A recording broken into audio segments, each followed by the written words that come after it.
Hey guys, so I have a case that ended up with liaison services. So this is a pretty cool case. It kind of has a resolution, but it kind of doesn't. It leaves a big question at the end. But welcome back to Client Stories with Aimee. So this case was Jessica's who solved the case, and then Ashley who took it over with the liaison services. And our client had come to us because she had suspected that her dad who raised her was not her biological father. Not sure what the circumstances were, but she just had that feeling that he wasn't her biological dad. So she did an ancestry DNA test and proved that he wasn't. And so she was on the next task of trying to figure out who her real dad was. Jessica got the case, got everything sorted, and she was able to identify who the birth father was.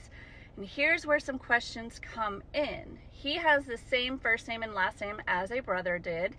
And on public records, it's showing that he was deceased as of 2022.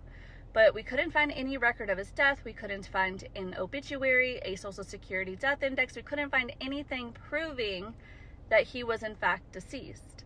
So at this point, this is when Ashley gets wrangled in and she's like, okay, what are we doing? What's my task? I gotta find him, blah, blah, blah, blah. And she finds a phone number for him and she calls this phone number discreetly on behalf of our client and says, hey, my name is, I'm looking for da-da-da, and leaves this message.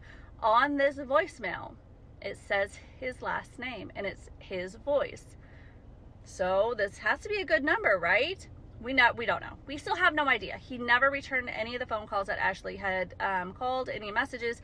Nothing was returned. So at this point, Ashley says, okay, let's reach out to your family members. And so that's what she did. She finds a half brother to the suspected birth father, gives him a call, and he is really kind with the call, but very suspicious. He's on guard. He's like, I'm not sure about this, doesn't want to give any personal information about the family, doesn't want to say much of anything, and Ashley explains the science of genetic genealogy and how it had led our client and us to contact their family and link her genetically to his family line. He understood and he says, well, wait a minute. I have tested on 23andMe. I would like to see if I match her. So Ashley gives him the instructions to upload his raw data to GEDmatch to see if they match together. Mind you, while all of this is going on, he will not confirm or deny if his brother is still living or has passed away. Nothing.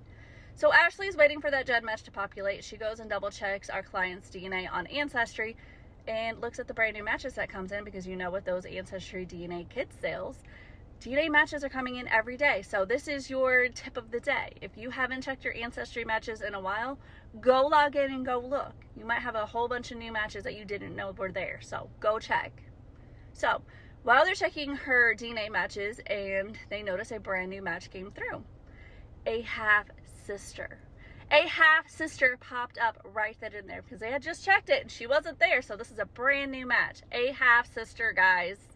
They ask the half-uncle they're in contact with, waiting on his GEDmatch to populate, if he recognizes this girl's name. He says, no, I don't know who she is. So Jessica goes back and she messages this brand new match and says, hey, yada, yada, yada, trying to connect to see how you fit in, blah, blah, blah, blah. This half-sister says, yeah, well, I was adopted, so I don't know anything.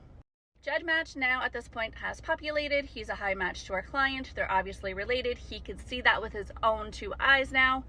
But our client, Jessica, and Ashley have no idea if the birth father is living or is deceased. So they're waiting for the client to try to get the puzzle pieces together to request a death certificate from Florida to see if one exists. But in Florida, you have to be related to the person to request that death certificate. So they're trying to tread that to see how they can get that death certificate and not have his name on her birth certificate. So they're trying to figure all that out. But that is where this case is at. That is it for today. Don't forget to hit like, follow, and share, and I will see you guys tomorrow.